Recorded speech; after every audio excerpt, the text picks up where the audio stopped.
A paz do Senhor, meus amados. É com muita alegria e satisfação que estamos aqui mais uma vez para falar do amor de Deus, para pregar a sua palavra e para transformar vidas, assim como a minha vida tem sido transformada. Tenho certeza que a sua também será. E a mensagem de hoje tem como plano de fundo, não o tema, mas o plano de fundo, é a cura de Naamã, o leproso Naamã. E o que acontece em relação a Naamã? A gente sabe que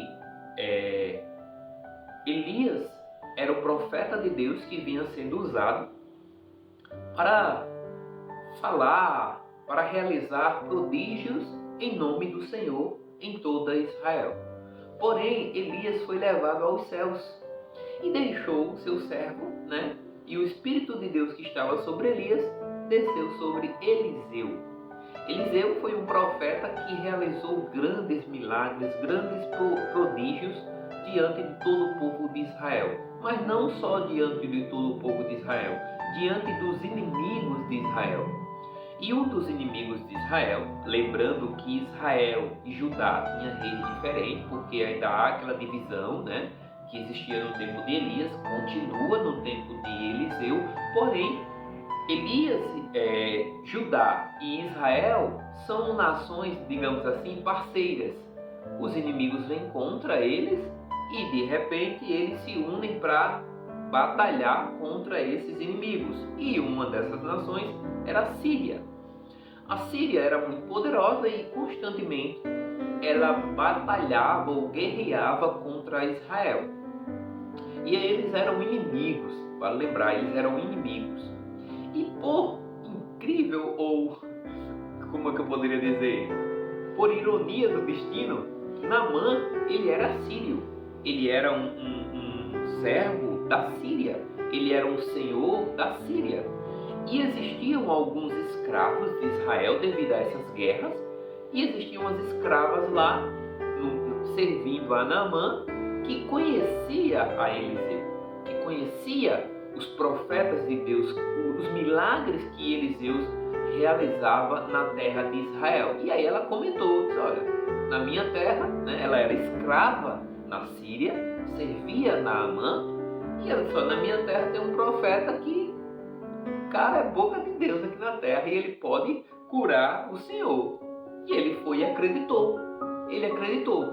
Porém, veja que esse contexto de guerra, esse contexto de que a Síria era inimiga da nação de Israel, porém Naamã era uma pessoa do alto escalão da Síria, só que ele era angustiado com aquela doença, ele era leproso e aquilo angustiava tremendamente. Mesmo ele sendo uma pessoa poderosa, existia essa enfermidade, essa deficiência em sua vida. Não importa o que você tenha, não importa onde você esteja, não importa o seu grau de conhecimento ou o seu grau de influência. Se você não tem Deus na sua vida, você não tem plenitude. Se você não tem Deus na sua vida, a sua vida não é completa. Assim era a vida de Naamã. Ele tinha tudo à sua volta, ele tinha servos e servas, mas ele não tinha a paz que necessitava, ele não tinha a saúde que necessitava. De que adianta ganhar o mundo inteiro e vir a perder a vida eterna? Do que adianta você andar nos palácios, influências para os reis, mas mesmo assim não ter paz, não ter saúde? Não adianta de nada, porque você vai perder a sua vida. E aí o que acontece? Naamã acredita naquela menina, porque ele já, acredito eu, que ele já deve ter tentado várias coisas, e nada dava certo. E aí ele foi ao encontro do rei de Israel, porém, como ele estava num período de guerra, como eram nações inimigas, eles prepararam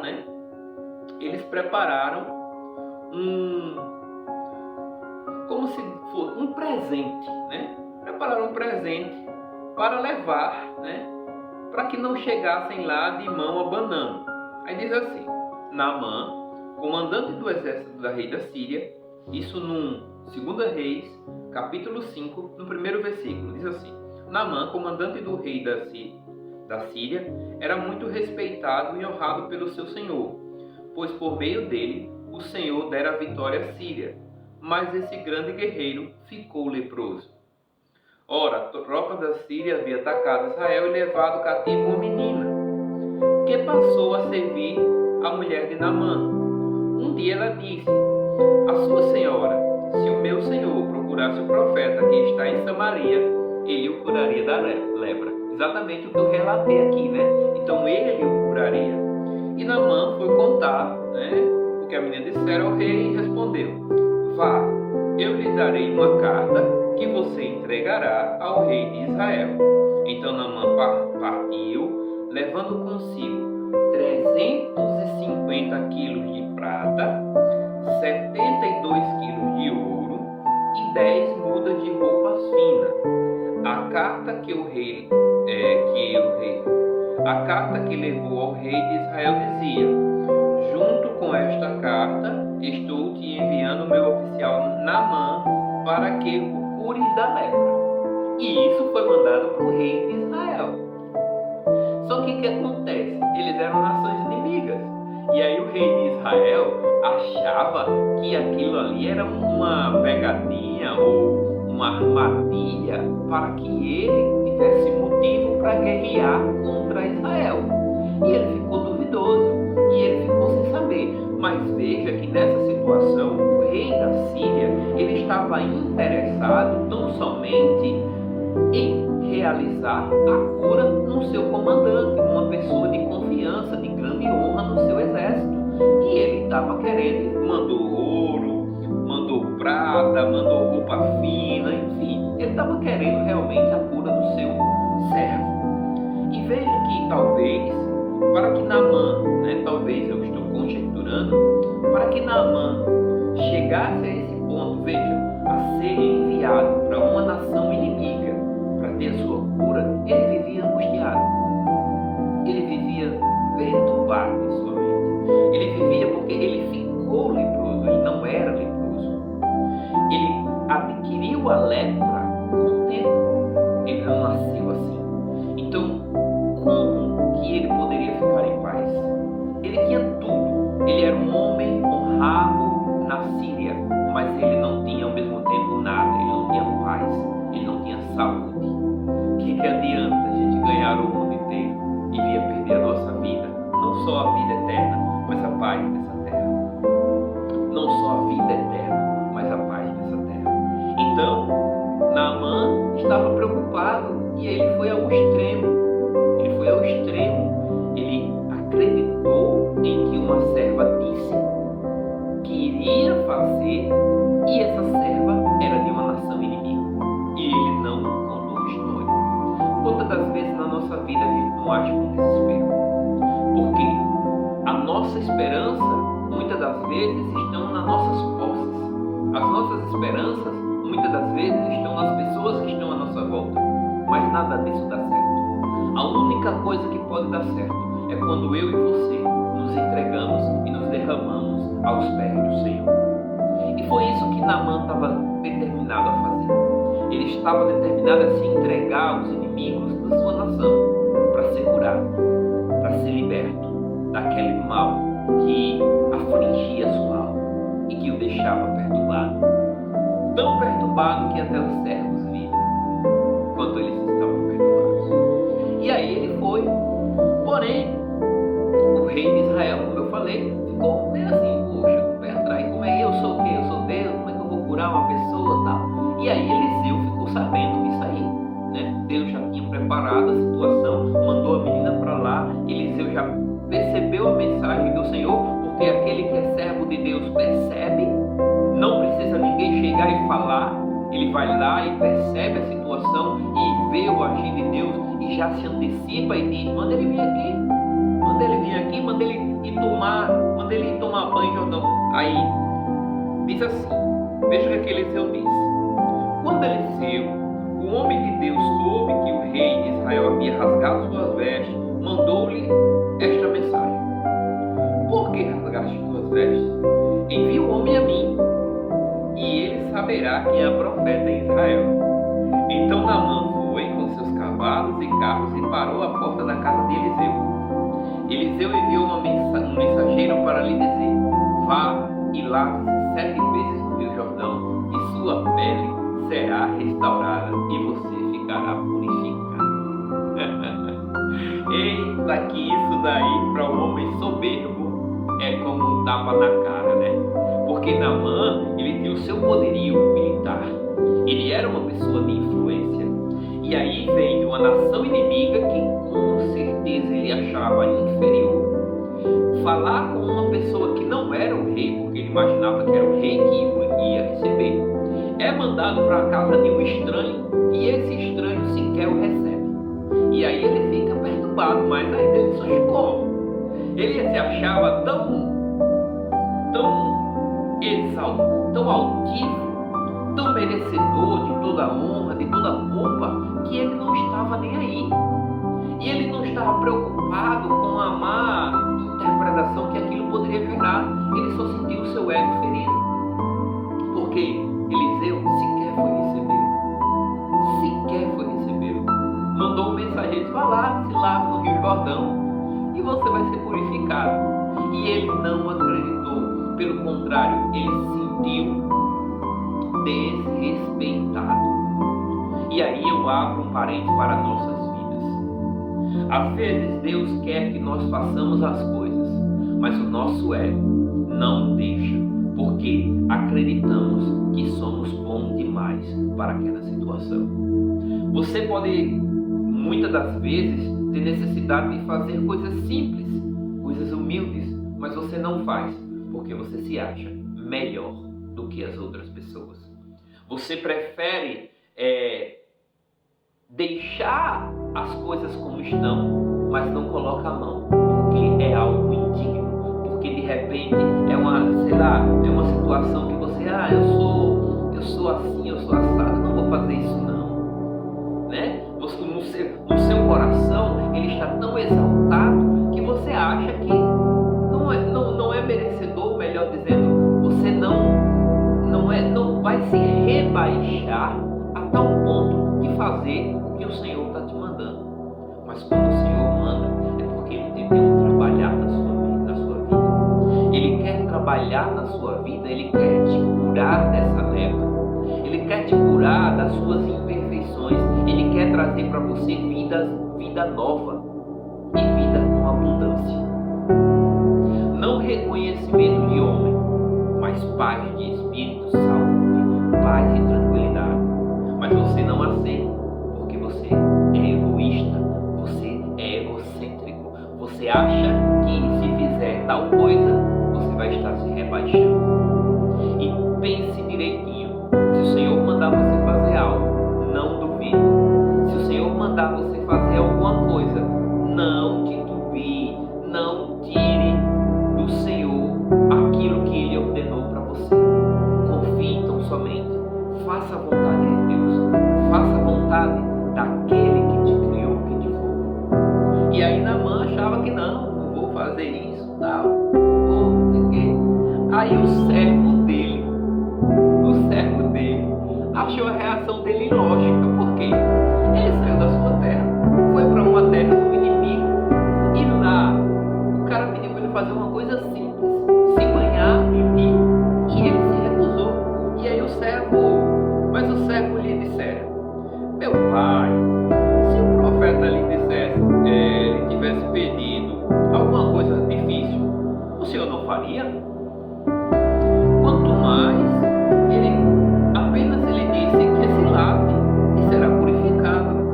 Assim ele desceu ao Jordão, mergulhou 7 vezes conforme a ordem do homem de Deus e foi purificado, e sua pele tornou-se como a de uma criança.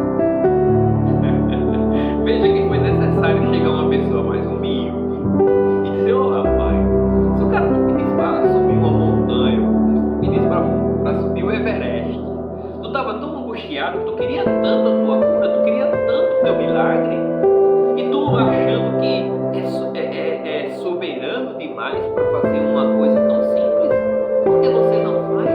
Por que você não age dessa forma? Confie no Senhor, por mais simples que seja a situação, confie, por mais simples que seja a atividade, execute, confiando na promessa do Senhor.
cadeia na mão do Senhor. E Ele te leva aonde quer. E Ele vai te levar aonde quer que você precise ir para ser mudado, para ser transformado. Deus vai fazer tudo o que for possível. Vai mover até as nações inimigas para te dar vitória, para te curar, para te sarar. E o que eu percebo é que a grande deficiência ou doença de Naamã não era sua lepra, mas era sua soberba. Era a soberba que ele tinha. E isso o deixava altivo diante dos outros. E ele não imaginava que o que ele necessitava era de um pouco de humildade. E aí Deus requer de nós a cada tempo mais humildade para que possamos ver e vivenciar a glória de Deus. Que foi isso que ele vivenciou quando ele teve humildade, quando ele aceitou que precisava descer no Rio Jordão e mergulhar uma vez, duas vezes, não deu certo. E ele ali, ele queria tanto a sua cura, mas ele teve que repetir esse processo 7 vezes para que Deus mostrasse para ele que a humildade não tem limite. Nós precisamos ser humildes em todo o tempo. Lembre-se, não é você ser humilhado pelas pessoas, mas é você humilhar a si mesmo. E era isso que ele estava fazendo. Ele estava se humilhando, ele estava descendo ao Rio Jordão e tentando ser curado. Em um rio que para ele era impuro, mas que para Deus o traria a sua saúde de volta. Mas veja que a maioria das pessoas, quando pregam sobre Naamã, elas param aqui. Mas a lição que o Senhor tem para nossas vidas, ela não para aqui. Porque veja que existia um homem soberbo que precisava ser liberto da sua lepra, que precisava ser liberto da sua soberba, que precisava ser mais humilde no seu tratado com as pessoas, na sua vida diária. Mas não só isso. Lembra que o rei da Síria mandou ouro, prata, roupas finas? E aí, Naamã, ele ficou tão feliz com o que aconteceu, porque a pele dele foi curada, ficou como pele de criança, ele ficou super feliz. Muito, mas muito feliz. E aí ele disse, não, peraí, o rei não me recebeu, o profeta não me recebeu, eu vou pelo menos chamar esse profeta, já que eu consegui o que eu queria, para abençoar a vida dele com algumas pratas, ouro, a roupa que o rei mandou. E Eliseu respondeu assim. Veja o que Eliseu respondeu. Então Naamã, e toda a sua comitiva, veja que era um número muito importante, voltaram à casa do homem de Deus. Ao chegar diante do profeta, Naamã lhe disse: agora sei que não há Deus em nenhum outro lugar, senão em Israel. Por favor, aceite um presente do teu servo. Veja que não só aquele homem foi curado, mas a nação que era inimiga de Israel soube que há um Deus em Israel, que pode fazer coisas que os deuses dele não podiam fazer. E aí, aquele homem respeitado, honrado, grande influência na Síria, declarou: agora sabemos que há Deus em Israel. E ele queria presentear Eliseu. Olha o que Eliseu disse. E o profeta respondeu: juro pelo nome do Senhor, a quem sirvo, que nada aceitarei. Embora Naamã insistisse, ele recusou. E disse Naamã: já que não aceitas o presente, ao menos permite que eu leve 2 mulas carregadas de terra. Enfim, ele ficou muito feliz. Mas veja que o profeta de Deus não aceitou a riqueza que ele mandou, não aceitou o presente que ele mandou, porque o que ele tinha feito, ele recebeu de graça. O que Eliseu fez por Naamã, de graça recebeu. E assim está escrito na palavra do Senhor: o que de graça recebestes, de graça darás. Então, se ele recebeu de graça, não tinha por que ele cobrar, não tinha por quê, porque a glória do Senhor já tinha sido manifestada. existia Deus em Israel. Ficou comprovado para o povo da Síria que existia Deus em Israel. Então não tinha para que ele pegar presentes. Não tinha para que ele colocar a mão no bolso daquele servo, daquela pessoa que estava agradecida. E qualquer semelhança com a realidade que a gente tem no dia de hoje é mera coincidência. Quantos se dizem profetas do Senhor, mas aceitam os presentes do rei da Síria? Aceitam, mas a glória não vai para Deus. A glória vai para aquele presente que você recebeu. E Eliseu sabia disso. Eliseu não queria dar a glória do Senhor para ninguém. Eliseu não estava fazendo aquilo porque precisava do dinheiro ou porque queria receber tal fortuna. Não é o que acontece nos dias de hoje. Muitas das vezes, o Evangelho, os milagres de Deus, os dons espirituais que o Senhor derrama sobre a vida dos seus servos são utilizados como moeda de troca. Se eu fizer isso, eu vou conseguir isso e aquilo. A propósito disso, a propósito daquilo, sempre em propósito envolvendo bênçãos materiais, dinheiro. Para que você alcance o seu milagre, é necessário que se faça um propósito. E esse propósito, na sua grande maioria das vezes, é um propósito financeiro. É para dar recursos.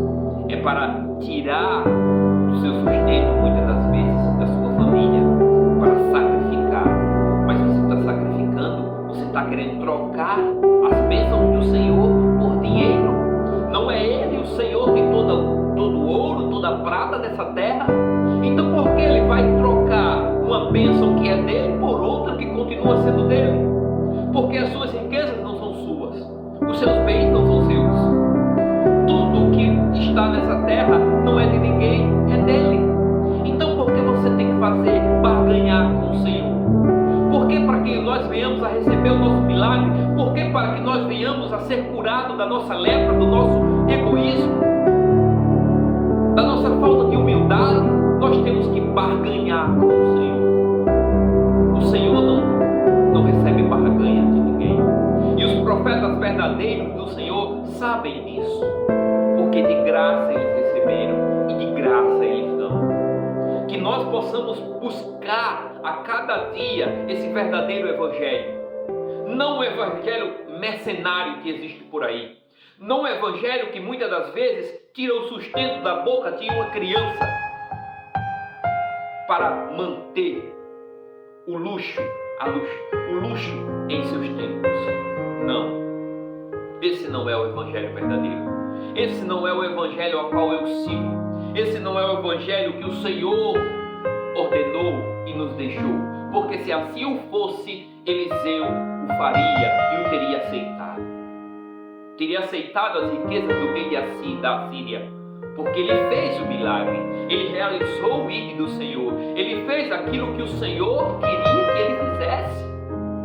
Ele curou um comandante do exército inimigo de sua lepra. Veja que se o nosso Deus fosse um Deus egoísta, se o nosso Deus, se o amor do nosso Deus fosse limitado a nós mesmos, Ele não curaria os nossos inimigos. Mas o Senhor ama a todos, porque o Senhor sabe, todos são filhos dele. Todos foram curados, ou melhor, criados por Ele, e serão curados por Ele. Deus é Deus, e Ele está acima de tudo. Então não tente barganhar com o Senhor, e não aceite barganha. O que você acha de fazer isso aqui e tal, para que você faça isso? Não existe troca. Se você sentir no seu coração, se Deus tocar no seu coração para fazer algo, faça. Mas faça porque você está sentindo um coração de fazer, não porque está se sentindo pressionado a fazer. Por qualquer motivo que seja. Por qualquer motivo que seja. E esse sistema fariseu, esse sistema que tem sugado a igreja do Senhor, que tem ceifado a vida de muitos, a prosperidade de muitos, que ele possa cair nesses dias, e que o verdadeiro evangelho venha a ser pregado a cada dia nas igrejas, nos lares, para que as mentes possam ser verdadeiramente transformadas. Vou repetir: Deus é dono de tudo. Deus é dono do ouro, da prata. Tudo que você tem não te pertence, pertence a Deus. Então por que você vai barganhar se você está querendo algo de Deus? Clame ao Senhor, seja humilde, se humilhe ao Senhor, busque ao Senhor, faça tudo o que for necessário. Leia a palavra do Senhor, adore ao Senhor, clame a Ele e aceite o que Ele tem para você em todos os momentos. Porque Ele tem o melhor. Ele sempre tem o melhor. Em todo o tempo, Deus tem o melhor para nossas vidas. Mas se você acha que acabou aqui, vamos finalizar agora. Vamos finalizar. O que acontece? Até naquele tempo, existiam os fariseus. Existiam aqueles que estavam interessados nas riquezas provenientes do poder de Deus nessa terra. Porque o poder de Deus nessa terra chama a atenção. Porque nós somos limitados e Deus é ilimitado. Ele faz prodígios e maravilhas em todo o tempo. Fez ontem, faz hoje e continuará fazendo sempre. Isso chama a atenção. Isso chama a atenção e existem aqueles espertinhos que querem lucrar com isso. E um desses que estava lá era o servo. Por isso que não pregam isso na igreja, né? Por isso que não pregam isso na igreja. Logo depois ele observou. Quem foi? Geazi, que era o servo de Eliseu. Ele observou a situação e disse: rapaz, o cara está querendo dar dinheiro, dar as coisas e tal. E o Eliseu não está querendo? Como assim? Oxi, não, vamos lá, eu vou lá. E inventou. Aí foi lá, Geazi, sim, tudo bem. Mas o meu senhor, olha, Geazi mentindo para poder pegar a riqueza. Qualquer semelhança com a realidade é mera coincidência. Geazi respondeu: sim, tudo bem. Mas o meu senhor enviou-me para dizer que 2 jovens discípulos dos profetas acabaram de chegar, vindo dos montes de Efraim. Por favor, dê-lhes 35 quilos de prata e 2 mudas de roupa fina. Tá vendo? Usa o miserável, usa o pobre. Ah, faça isso porque não sei o que tal, a gente está fazendo. Mas na verdade o que eles querem é a riqueza para eles. Na verdade o que eles desejam é a riqueza que Naamã poderia derramar sobre a vida deles. E aí Naamã foi bondoso. Naamã disse: oxe, não, vou dar só 35 não, vou dar logo 70 quilos de prata. Pegou e entregou. Mas o Senhor age. O Senhor se revela aos seus. O Senhor tem se revelado. O Senhor tem se revelado nesse tempo, tem se levantado contra Geazi, contra aqueles que têm utilizado da palavra do Senhor, da obra do Senhor para enriquecer, para aumentar e engordar as suas contas bancárias, para viver a riqueza, não a riqueza que Deus prometeu para as suas vidas, mas a riqueza daqueles que são servos do Senhor. Porque a riqueza que o Senhor prometeu para a sua vida, você não precisa mentir, você não precisa usar a palavra do Senhor para enriquecer, porque isso aqui não é comércio, isso aqui é vida espiritual, isso aqui é obra do Senhor, isso daqui é para a edificação do Espírito, não para a edificação de templos, não para a edificação de riquezas, mas infelizmente tem sido usado para a edificação de riquezas. Riquezas essas que, como eu falei, têm sido tiradas muitas das vezes de boca de crianças, com mentiras, assim como Geazi mentiu. E aí Naamã foi e deu, mas o Senhor está se revelando aos seus profetas e dizendo não a essa prática diabólica que tem destruído famílias, que tem destruído vidas, que tem destruído prosperidade. E aqui o Senhor se revela a Eliseu, mas Eliseu disse: você acha que eu não estava com você em espírito quando o homem desceu da carruagem para encontrar-se com você? Este não era o momento de aceitar prata nem roupas. nem de cobiçar olivais, vinhas, ovelhas, bois, servos e servas. Por isso, ninguém fala isso nas igrejas, eu nunca ouvi. Sempre ouvi falar do pregado Naamã. Mas por isso, a lepra de Naamã atingirá você e os seus descendentes para sempre. E Geazi ficou leproso. Geazi derramou sobre si a maldição que existia sobre a vida de Naamã. Enquanto Naamã saía dali curado, feliz, liberto da soberba, Geazi agora estava leproso. E com certeza a sementezinha da soberba tinha crescido no seu coração. E nos dias de hoje, o que eu oro ao Senhor é que se levante homens de Deus, mulheres de Deus, não como o espírito de Geazi, mas como o espírito de Eliseu, que não aceite as riquezas, não faça da palavra do Senhor um comércio, não faça da palavra do Senhor trocas, porque o Senhor age. Vou repetir: se o Senhor de graça te dá, de graça dá de volta àqueles que merecem. Então, se a graça do Senhor foi derramada sobre a sua vida, se os dons espirituais foram derramados sobre a sua vida, foi de graça. Então, de graça dele. Não busque as riquezas desse mundo utilizando-se da palavra do Senhor.